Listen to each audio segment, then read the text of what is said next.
এই রে মালিক মোলা ঠিক পেয়ে গেছে। আমি গরু চুরে দিয়েছি গোয়ালি। আজকে আমার রেয়াই নেই। তেল গায়ে অল্প মারিয়েছিলাম আজকে, খেলা বউরে বারে বারে করলাম তেল একটু বেশি রে মারি দে, তাও দিল না। কপার আছে, কষ্ট আছে, বোঝা হয়ে গেছে।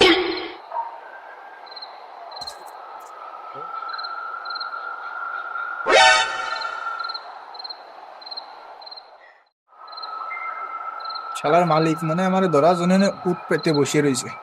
কিরে মালিকই হবি, তো চেঁচামেচির লোক জোরল, কিন্তু না লোক জোরতিছে না, তাহলে তো ব্যাপারটা দেখতে আসছে।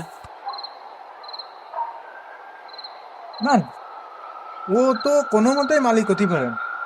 যদি মালিক হইতো কিন্তু ওই জায়গা বসে থাকতো না।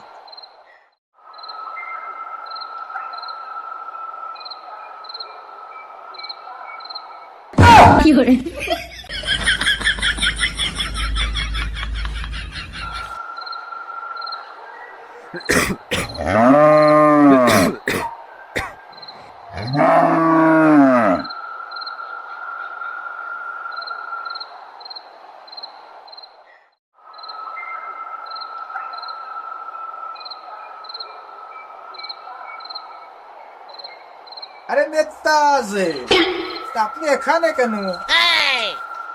আরে মিঠু ভাই, এই ব্যাংকে চাকরি তুই গরুর গোয়ালে খেতেছেন? ওই দুঃখের কথা কি কব ভাই, আমি গিলদে চাকরি নিয়েছিলাম,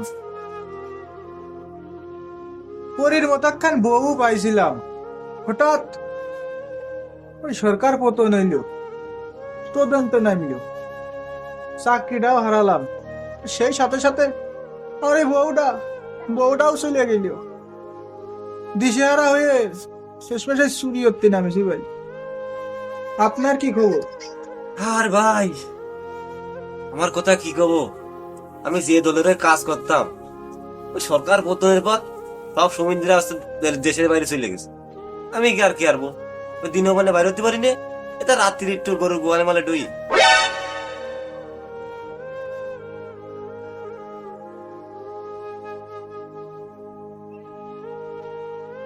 আরে এই গ্রাম বলতে তুই এনে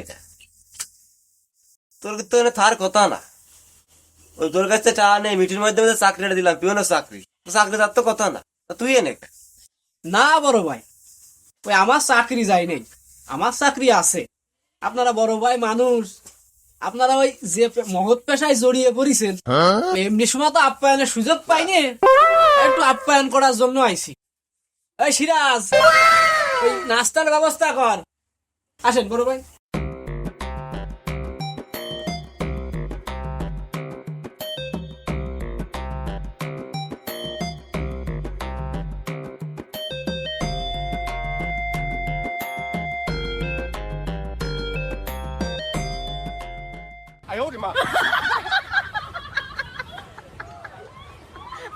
কিরে ভাই, তোরা চাকরি দিলাম তা তুই এরকম বানতেছিস কেন?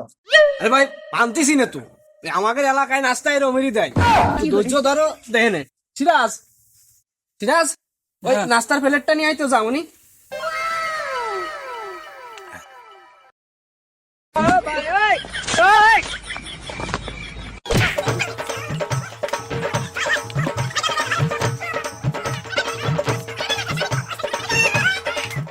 ভাই তোরে চাকরি দিলাম তা তুই এরা মারতেছিস কে চাকরি দিলি ভালো কথা তা আমার ওই গরুর গোয়ালি কি তোর তোর গোয়াল মানে? এটা কি তোর গোয়াল? এই তোদের মতো চোরের কারণে আমরা রাত্রি ঠিক মতো ঘুমাতে পারি না। সিরাজ বানা